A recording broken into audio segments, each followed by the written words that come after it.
From Idaho's News Channel 7, this is Viewpoint. Welcome to Viewpoint. I'm Doug Petcash. This is a big summer for the nonprofit Idaho Youth Ranch.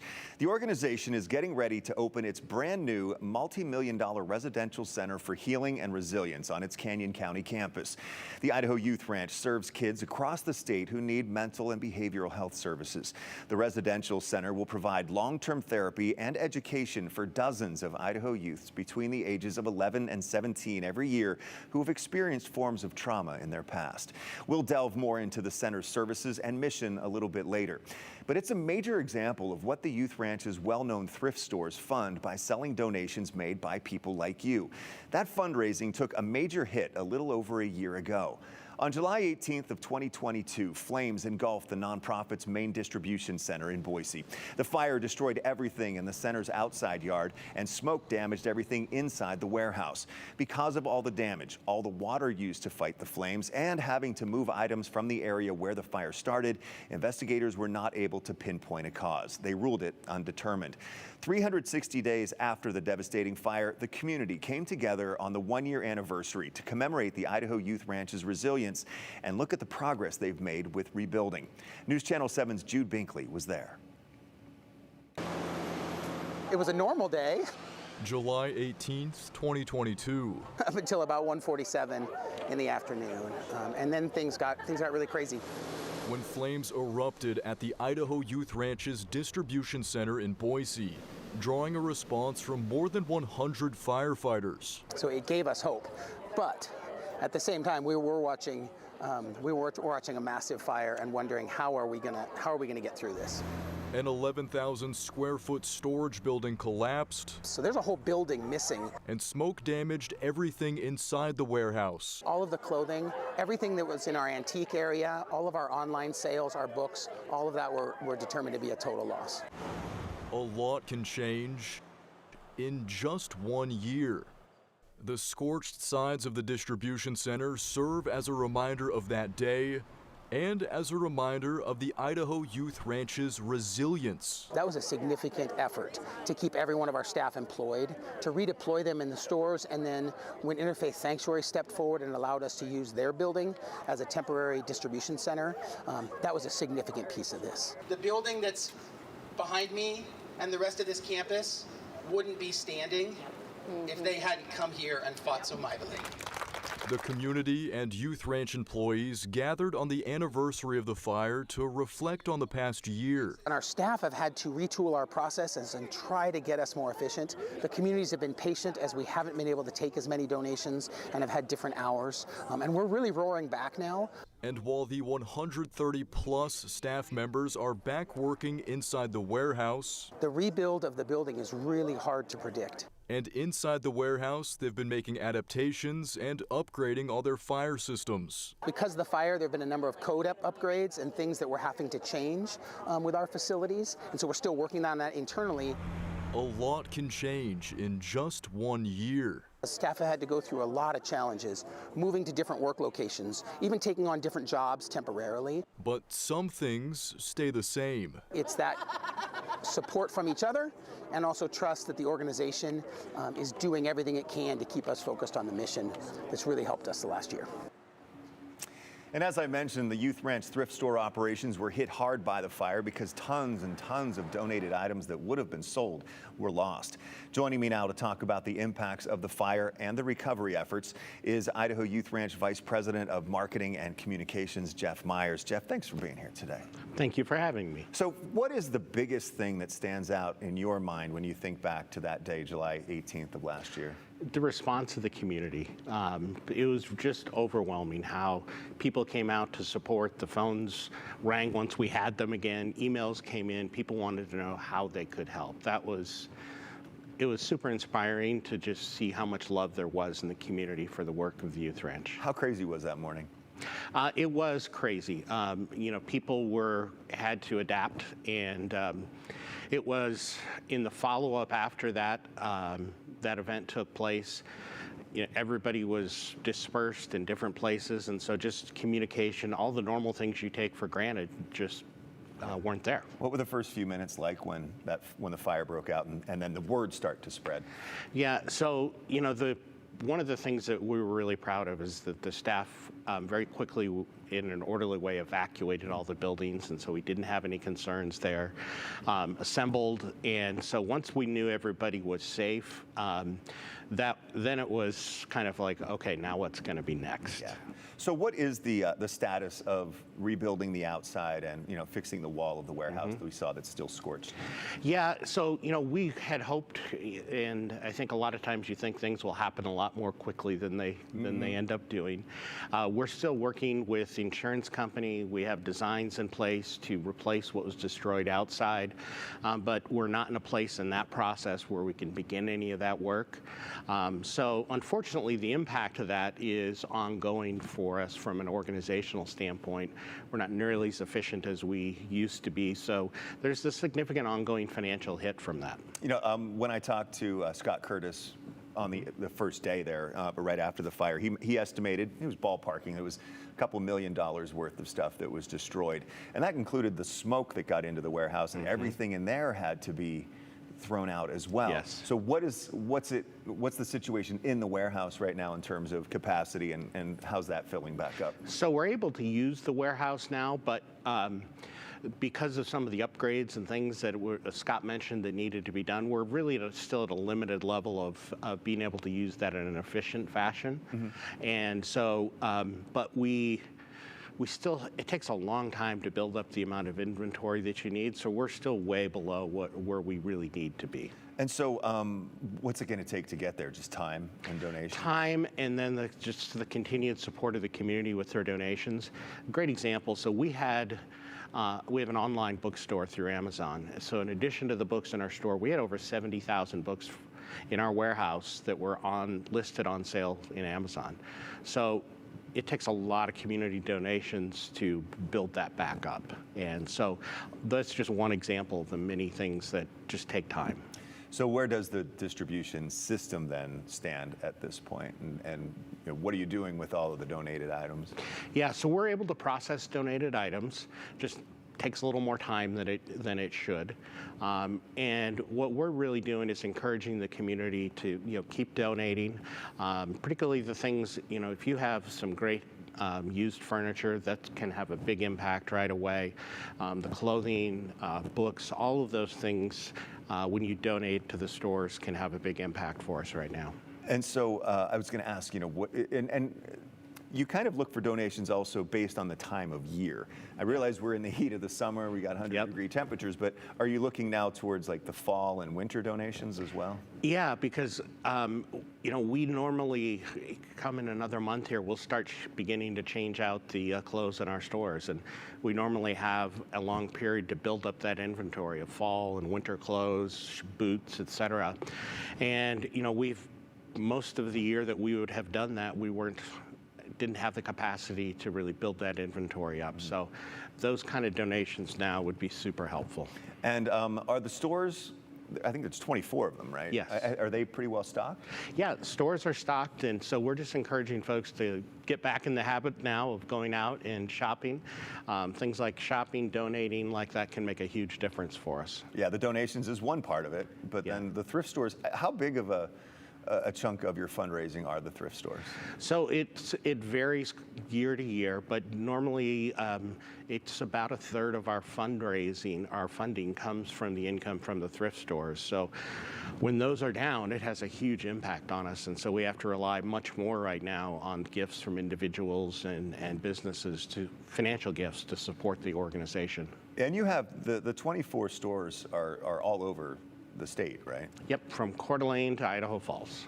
And a lot of business right now are talking about, haven't heard as much about it lately, but the staffing challenges. Are you finding that too, or do you need help? Yeah, we continue to need help there. We had made an investment shortly before the fire in increasing our wages in the stores, so we were in a pretty good staffing position prior to that, so that's helped a lot. But it's a business that we always are looking for people.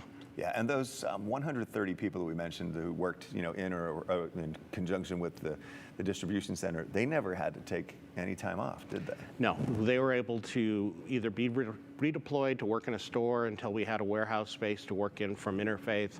But yeah, all of them were able to stay fully employed. How's the future look? It looks really good. We're at an exciting time in our history. We're also at it. We have challenges right now with the weakness in the thrift stores, and so, what I would tell folks is now is a great time if they haven't donated financially or even set up a recurring gift on our website to say, you know what, we want to make sure that Idaho Youth Ranch stays financially strong as they're embarking on the new journey that you'll be talking about shortly. Yeah, and we talked a little bit about what services the Youth Ranch offers. It isn't just about the thrift stores and the donations. It's about helping kids in Idaho and their families, and we're going to talk much more about that coming up. Jeff, thank you so much for your time. Thank you. Yeah. Well, up next on Viewpoint, a refuge of healing and resilience. The Idaho Youth Ranch's new residential center in the Caldwell area is getting ready to open. We'll show you around, explain how it will help dozens of Idaho kids get back on track.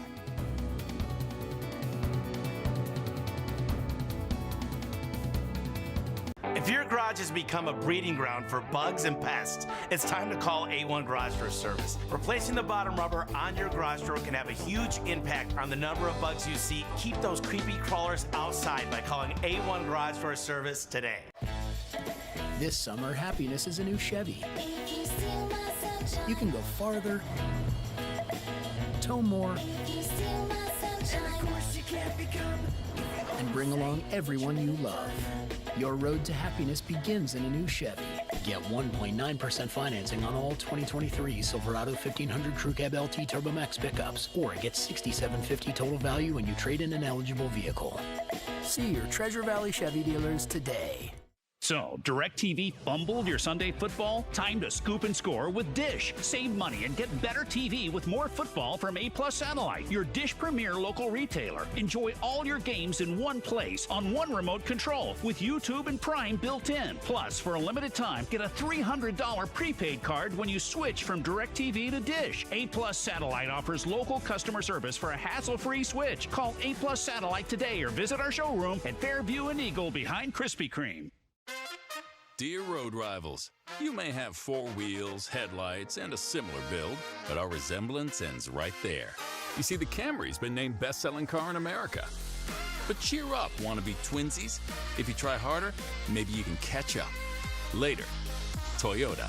Every new Toyota comes with Toyota Care, our no-cost maintenance plan with roadside assistance. Visit your local Toyota dealer to learn more. Reserve yours at toyota.com. Toyota. Let's go places. If your garage has become a breeding ground for bugs and pests, it's time to call A1 Garage Door Service. Replacing the bottom rubber on your garage door can have a huge impact on the number of bugs you see. Keep those creepy crawlers outside by calling A1 Garage Door Service today. Welcome back to Viewpoint. The Idaho Youth Ranch has been helping Idaho kids for about 70 years. It started as a ranch for wayward boys in the desert outside Rupert in the 1950s. The Youth Ranch says it has now grown into a statewide agency serving Idaho's most vulnerable youth and their families.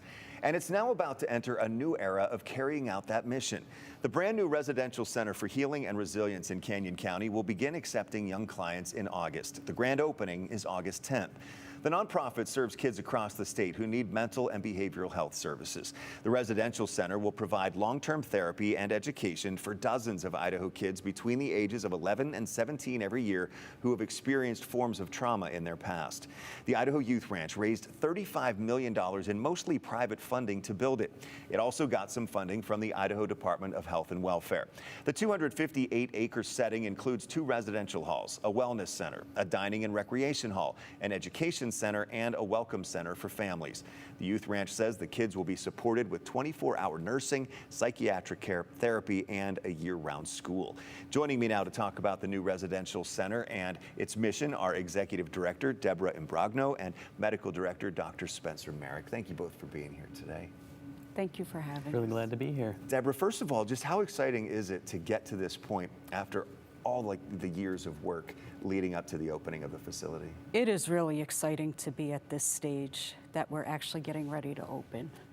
Really exciting. Yeah, and Spencer, how about for you now that you know you're going to be getting the youth in here pretty soon? This is a really big deal. It's a big deal for us and a big deal for Idaho. As it stands, about every 3 or 4 days, Idaho sends a kid out of state for residential care. And so to be able to keep them home and bring them home, a lot of people have been waiting a long time for this, and we're really excited. It's got to make it easier for the families, too, because they're going to be closer. Absolutely, and that's a lot of our mission, is to keep family involvement, which can't happen in a really sustainable and organic way if they're in Florida or New York.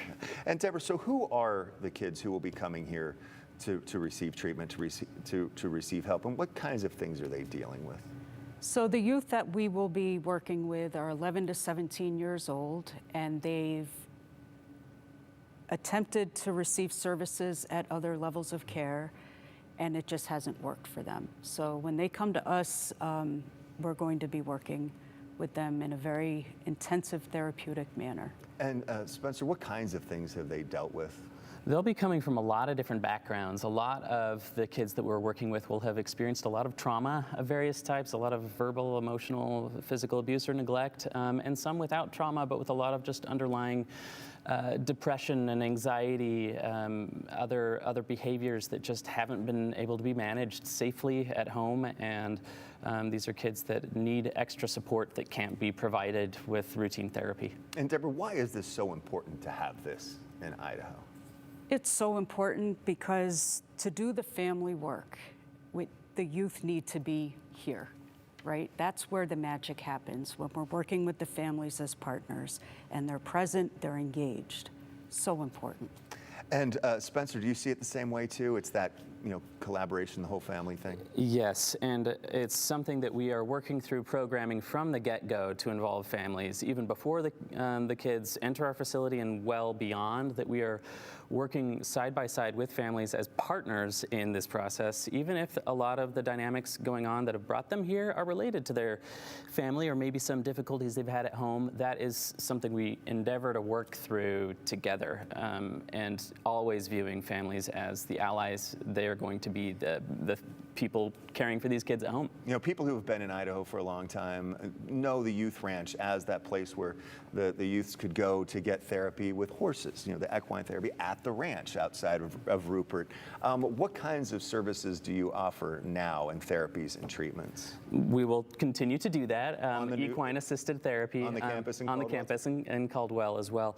That is one of a number of therapies. They will have individual therapy, a lot of opportunities for individual and group therapies and recreational therapies, a lot of involvement with family and doing family therapies in that way, and education on site that they will be engaged in as well, full-time, that will be individualized and supportive to their needs. A lot of care has gone into that. I mentioned that there's a year-round school. It actually is a charter school, right? It is a charter school. It is a charter school that is accredited separately from the ranch, and it stands separate, but it will be serving the youth exclusively here. How long can they stay there, the kids?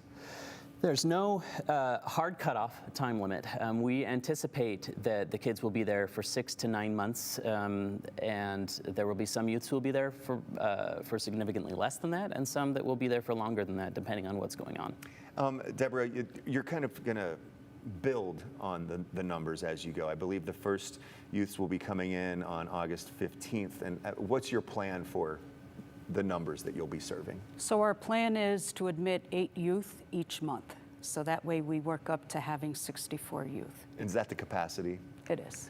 And is this different than other facilities in the country? It is really different. The planning that has gone into this has been amazing.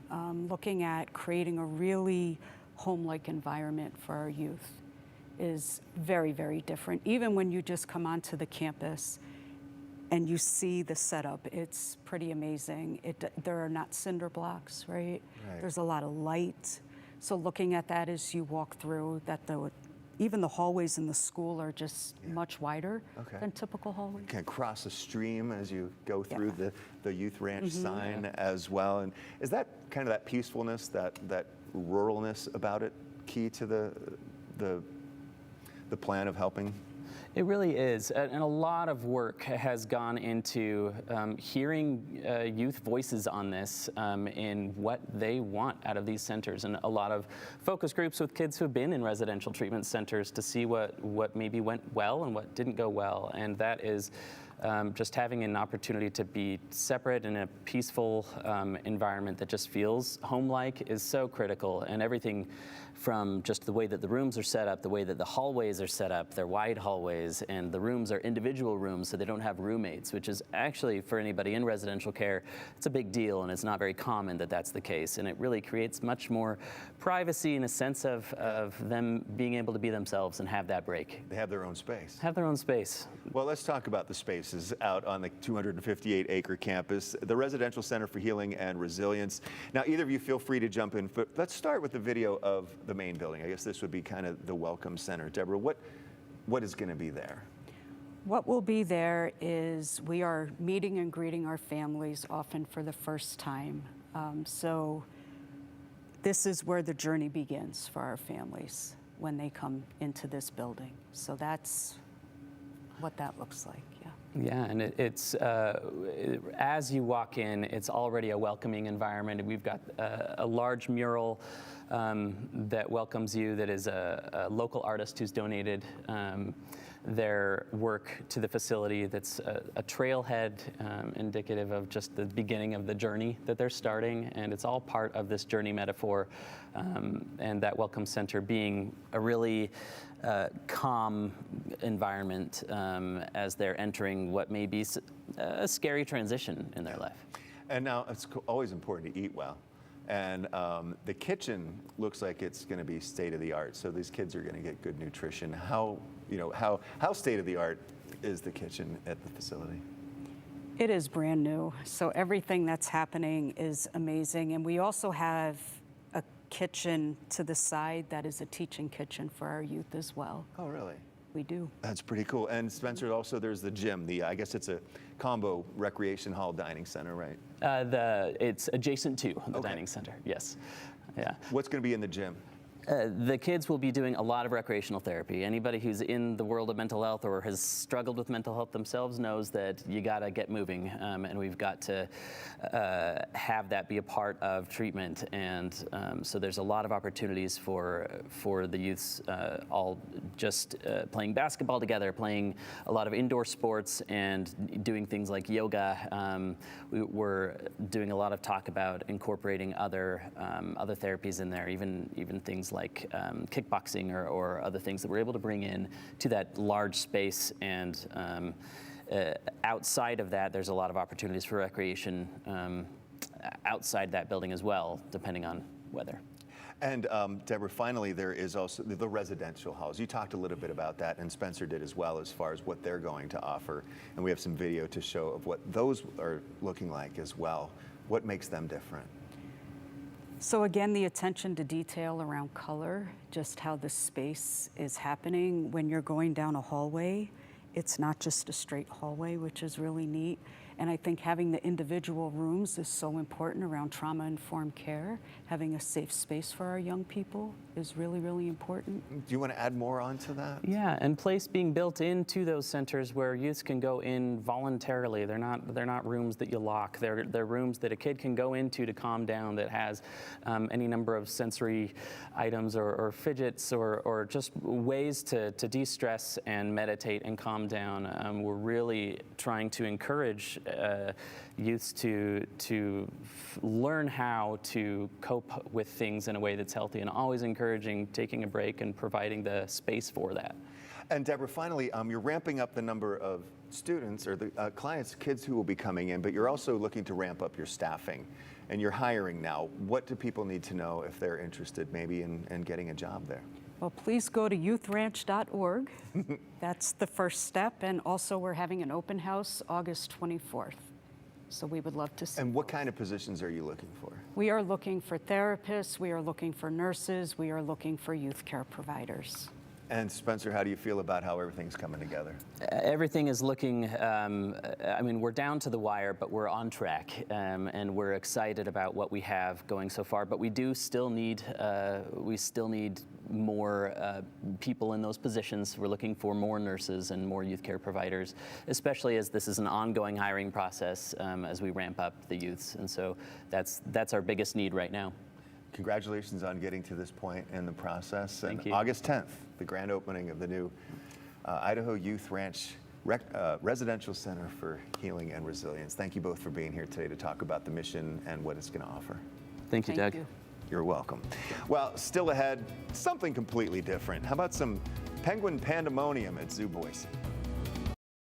Vinyl windows seem to be a typical choice here in the local area. Some companies even advertise high-quality vinyl. Ann Romer here. Before you invest in vinyl windows, listen to what Michael Smith of Renewal by Andersen has to say. With our temperature swings, vinyl tends to warp, which causes condensation between the panes and drafts. And most vinyl windows just look very low-end to begin with. Our customers don't want that. And what are Renewal by Andersen's windows made of? Our windows are made out of a thermopolymer composite material called Fibrex. It's beautiful like wood, but it doesn't require the maintenance of wood, and we engineered it to be 2 times stronger than vinyl. So you're getting a window that will really last. Now this is innovation. You have a feature on your windows that allows for a better view. Our TrueScene screens are made out of an ultra-fine stainless steel mesh, which is virtually invisible. You get less dirt buildup, more fresh air circulation, and a better view out of your windows. Now, if we're talking about comfort, how much does the glass matter? The glass in a window makes a huge difference. Our high-performance low E4 Smart Sun glass is infused with silver oxide.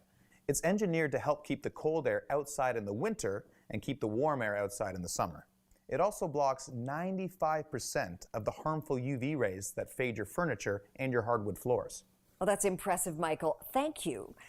And right now, Renewal by Andersen has a great offer for homeowners. Renewal by Andersen's 28th anniversary sale is going on now. To celebrate, we're giving you the discount we almost never offer before July 31st. Buy 3 windows and get the 4th one free with no money down, no payments, and no interest for 1 year. Our anniversary sale ends July 31st. For a free appointment during our sale, call 208-427-8900. That's 208-427-8900.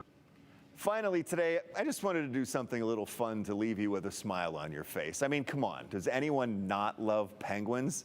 Check out this video of the Boise Zoo's Magellanica penguins zooming all around the pool. Yep, they've got the zoomies in a big way. A lot of energy there, especially because this video was taken right after a meal. I'm sure they got a lot of good fish.